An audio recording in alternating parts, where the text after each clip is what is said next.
Oke, jumpa lagi dengan Edwin di channel analisis laporan keuangan. Untuk kali ini saya mau bahas Indosat. Ya, ISAT kita lihat nih kinerjanya bagus nggak berdasarkan laporan keuangan 2025 Q3-nya dari sudut pandang saya. Oke ya, kita langsung aja ke analisis. Untuk ISAT gitu ya, ini memang semua orang pasti udah tahu lah Indosat ya, pasti sering muncul di iklan. Kita cek dulu untuk reward bagian dividennya. Ya, memang untuk ISAT ini memang dia tergolong lancar ya untuk membayar dividennya, terutama di tahun buku 2020 sampai sekarang ya 2024 tahun bukunya. Tapi yang terpenting itu adalah 3 tahun ke belakang ya dia bagi dividen, ini artinya perusahaan nih baik gitu ya. Memang dia nih di tahun buku 2018, 19 gitu ya dia ada absen bagi dividen gitu ya, mungkin ada problem gitu. Cuman nggak masalah gitu ya karena kita selalu menilai yang terbarunya ya. Karena 3 tahun ke belakang ini dia bagi dividen, dia ya layak untuk dianalisis lebih lanjut. Buat saya pentingnya pertama untuk melihat riwayat pembagian dividennya dulu. Kenapa? Karena perusahaan yang bagi dividen itu adalah perusahaan yang memang sudah terbukti untung dari bisnisnya, ya. Jadi ada nilai tambah untuk pemegang sahamnya dan juga punya kondisi bisnis yang sehat. Jadi kalau perusahaan nggak bagi dividen, bisa jadi perusahaan tersebut ya cuman untung di atas kertas saja ya, atau ada masalah dengan bisnisnya, atau ya cuman memperkaya owner perusahaannya aja yang biasanya merangkap sebagai komisaris dan direksi. Ya, jadi ini baik ya untuk Indosat. Oke, sekarang kita cek dulu untuk kas dan setara kasnya dulu. Ya, ini memang ada dua nih, ada kas setara kas, ada kas yang dibatasi penggunaannya. Kita ambil poin yang ini aja ya, pos keuangan yang paling atas saja. Nah, ini kenapa kita harus lihat kas setara kasnya tiap kuartal gitu? Karena kas setara kas ini adalah jumlah uang yang ada di dalam dompet perusahaan. Ya, si uang kas ini punya fungsi untuk bayar operasional, ekspansi, dan juga untuk bayar pinjaman ke bank. Ya, jadi nilainya jangan terlalu sedikit. Kalau terlalu kecil, nanti bisa jadi perusahaan kesulitan dalam bayar operasionalnya, ekspansinya, atau mungkin bayar pinjamannya. Ya, dan untuk ISAT memang untuk posisi kas ini memang melemah sekitar 2 triliun ya. Itu turun sekitar 45%. Nanti detailnya kita cek di laporan arus kas ya. Oke, selanjutnya loncat dulu ke bagian saldo laba di tab ekuitas. Ya, kita lihat saldo laba. Kenapa? Karena saldo laba ini adalah total akumulasi keuntungan yang telah dihasilkan perusahaan. Ya, dari semenjak perusahaan yang pertama kali berdiri sampai sekarang 2025 Q3. Ya, jadi si ISAT dari dulu pertama kali berdiri sampai sekarang 2025 Q3 telah menghasilkan total profitnya sebesar 15,5 triliun di luar dividen yang telah dibagikan. Ya, ini bagus, saldo labanya positif, dia bisa bagi dividen. Ya, karena kalau saldo labanya negatif atau defisit, ya dia nggak akan bisa bagi dividen. Artinya rugi melulu dan termasuk kategori perusahaan yang bermasalah buat saya. Ya, jadi kalau perusahaan bermasalah, mau harganya naik berkali-kali lipat juga ya saya nggak akan cari perusahaan yang seperti itu ya, nggak akan tertarik. Oke, selanjutnya kita langsung loncat dulu ke ekuitas milik ya, yang ini nilainya ini untuk lihat rasio dasar ya, PBV aja sih, simple. Oke, ini balik dulu ya untuk ke rasio saldo laba terhadap modal awal ini nilainya 0,7. Artinya si ISAT ini telah menghasilkan profitnya sebesar 0,7 kali modal awalnya. Ya, jadi ibarat teman-teman punya bisnis modal 1 miliar telah profit 700 juta di luar dividen. Ya, jadi ini kalau dividennya dimasukkan kembali ke saldo laba ini nilainya pasti udah di atas 1 ya. Jadi udah balik modal sebenarnya. Jadi ini perusahaan yang baik ya, dan memang secara PBV ya premium ya, di PBV 2 kali.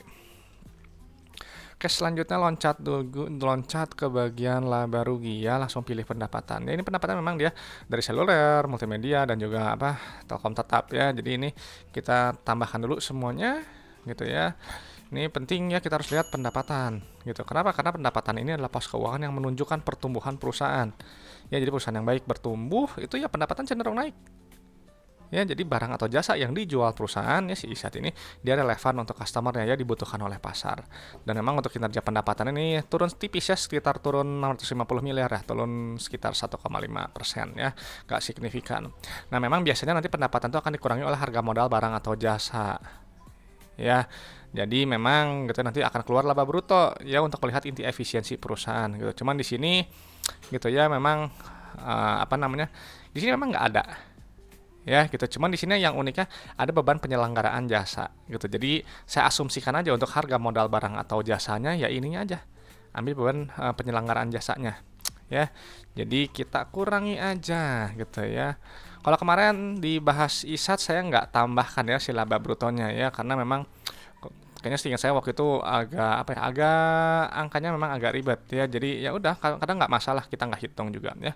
Pentingnya karena tadi ya untuk laba bruto ini untuk melihat inti efisiensi perusahaan, untuk melihat kemampuan perusahaan menempatkan harga jual barang atau jasanya di atas harga modalnya lewat gross profit margin ya. Jadi misalnya ini 57%. Artinya teman-teman kalau jual jasa 100.000 gitu ya, harganya 100.000, itu ambil profit kotor 57.000. Ya 43.000-nya itu adalah harga modal barang atau jasanya. Jadi kalau saya mencari perusahaan yang laba brutonya setinggi mungkin, GPM-nya setinggi mungkin gitu ya, sesuai dengan sektornya. Karena semakin besar laba bruto, semakin juga besar laba bersih. Ya, karena nanti si pendapatan nanti kan dikurangi oleh beban operasional, non operasional, dan juga beban pajak ya. Nanti baru keluar laba periode berjalan. Ya, yang ini nilainya. Ini adalah laporan inti dari laporan laba rugi. Ya, perusahaan ini untung atau enggak. Gitu ya.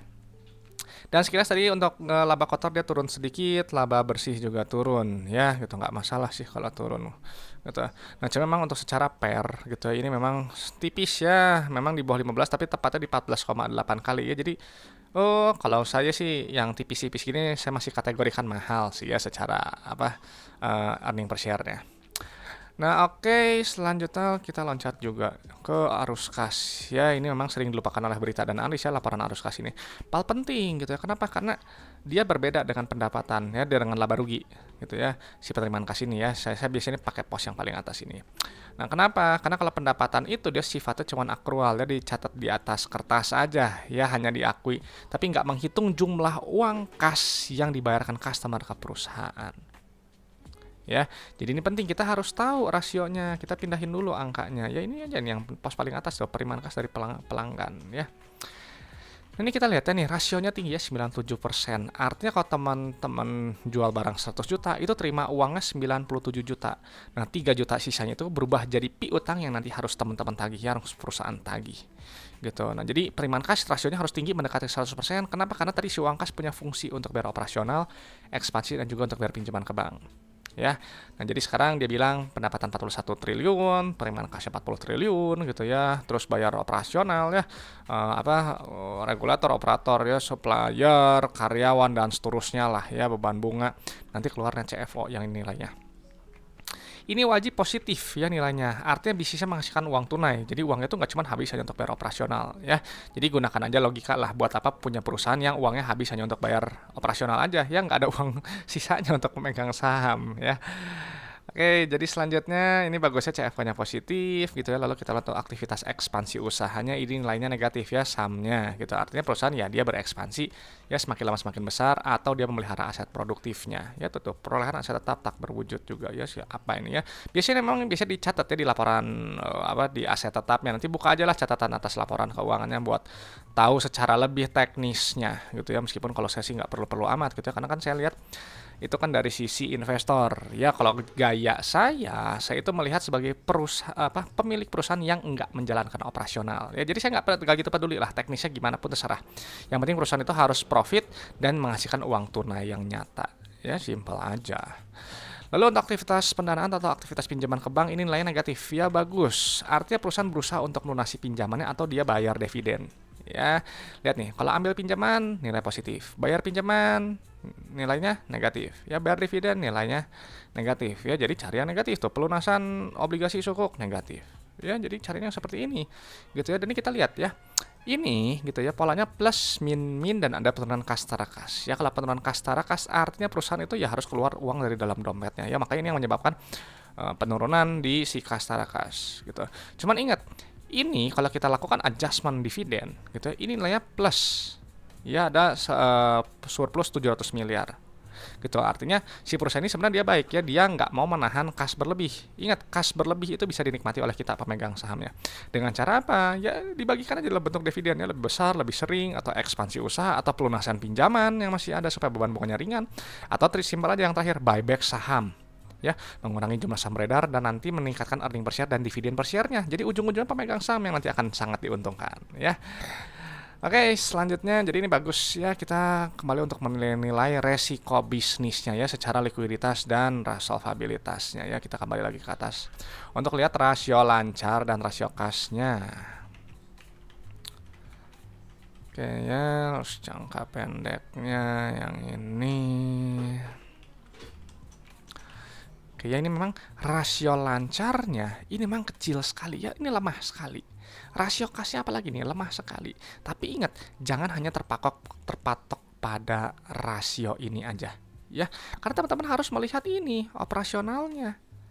Lihat tuh, bisnisnya menghasilkan uang tunai dan uangnya digunakan untuk pelunasan pinjaman Ya, jadi ini lancar pembayaran pinjamannya, jadi nggak masalah dengan rasio rendah seperti ini. Tapi memang alangkah lebih baiknya jika nilainya lebih besar ya si rasio lancar. Supaya apa? Supaya ada spare, takutnya ada kendala.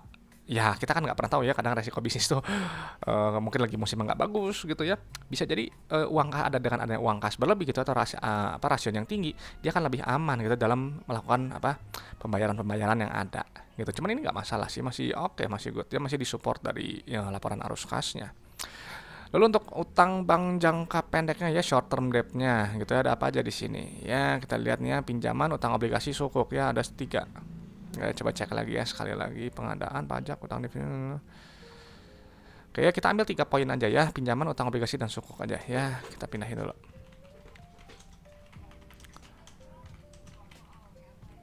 Ya, satu lagi periode sebelumnya kita pindahin dulu. Ya ini kita lihat ya, ini memang short term debt-nya dia naik ya. Dan memang untuk rasio kas terhadap utang jangka pendeknya juga ini terlihat lemah ya, karena apa? Utang ya katakanlah utang bank depan mata yang harus lunas kurang dari setahun itu 5 triliun, tapi uang di dompet cuma 2,4 triliun. Ya, cuman nggak masalah, saya selalu cek juga harus didukung oleh kegiatan operasional usahanya. Ya kalau dia pembayarannya lancar-lancar aja sih ya nggak masalah gitu ya. Oke, jadi ini secara likuiditas memang tampak lemah, tapi kalau operasional sih ini bagus ya. Jadi oke lah gitu ya. Resikonya menurut saya sih rendah ke sedang lah ya. Gitu. Lalu untuk jangka panjang, lihat solvensinya dulu ya, DER-nya dulu, kita pindahin dulu ya, pakai yang basic-basic dulu ya. Ini memang DER-nya memang agak tinggi ya di 2, gitu, tapi kita selalu cek untuk long term debt to equity-nya ya. Di sini ada 3 lagi ya, sama. Ambil aja pinjaman, utang obligasi dan sukuk ya, 3 pos keuangan ini yang kita pindahin dulu. Oke, saya nulis di mana lagi? Nggak kelihatan. Ya.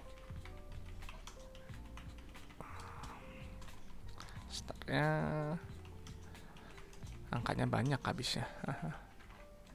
Oke, ini kita lihat ya, untuk long term debt dia memang turun ya, dan memang untuk long term debt to equity-nya juga ini juga rendah ya, masih rendah ya, masih setengah lah, karena kan batasnya bisa kalau saya di 0,5 ya, ini 0,26 ya, jadi masih relatif aman lah gitu meskipun daerah tinggi gitu. Dan memang untuk total debt sih memang dia agak naik sedikit ya gitu. Jadi kembali lagi ya, utang itu sebenarnya nggak begitu masalah selama pembayarannya lancar ya. Jadi si Isat setelah saya pindahkan data-data keuangannya ya, si Isat menurut saya oke juga gitu ya, kan 3 tahun ke belakang dia bagi dividennya rutin jelas gitu ya, bisnisnya nyata, saldo labanya positif ya, nilai udah 0, saldo laba terhadap modal awalnya itu 0,7 kali modal awalnya ya, telah profitnya segitu ya. Jadi ini memang baik ya, saldo labanya positif gitu ya. Namun secara PBV memang premium ya di 2,2 pas lah ya. PR-nya memang sedikit masih premium lah kalau kata saya di 14,8 ya. Lalu secara operasional bisnis ini sangat baik ya, plus min dan ada kenaikan kas kalau kita lakukan adjustment dividen. Untuk secara likuiditas memang tampak lemah gitu, tapi sekali lagi ya, untuk pembayaran pinjaman segini masih lancar ya, masih aman. Untuk long term debt segini masih aman juga ya. Sekali lagi kita selalu berpatokannya jangan ke salah satu gitu, tapi harus ketiganya ya, antara likuiditas, solvabilitas dan juga arus kas gitu. Jadi untuk kegiatan bisnis saya rasa resikonya ya mungkin rendah ke sedang aja ya. Oke, itu aja mungkin pendapat saya untuk Isat ya. Nggak tahu nih buat teman-teman, Isat menarik nggak ya, coba sharing pendapat di kolom komentar. Dan selalu saya sampaikan ya, kalau analisis laporan keuangan itu hanya sebagian kecil dari fundamental, hanya menilai kinerja masa lalu sampai 2025 Q3 ya. Jadi untuk Q4 sekarang berjalan, tahun ini gimana, tahun depan gimana gitu ya, teman-teman harus proyeksikan sendiri apakah masih bagus atau enggak ya.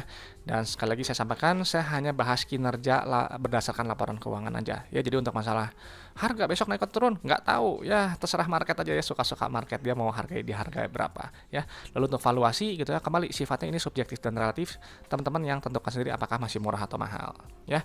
Oke, itu aja mungkin teman-teman yang bisa saya sharingkan gitu ya. Kalau ada pertanyaan, request, langsung aja tulis di kolom komentar supaya nanti saya respon ya. Oke, terima kasih sekali lagi sudah menyimak. Semoga sharing dari sini bermanfaat dan juga bisa memperkaya pandangan teman-teman dalam menilai suatu perusahaan. Saya Edwin dari channel analisis laporan keuangan. Sampai jumpa di video-video berikutnya.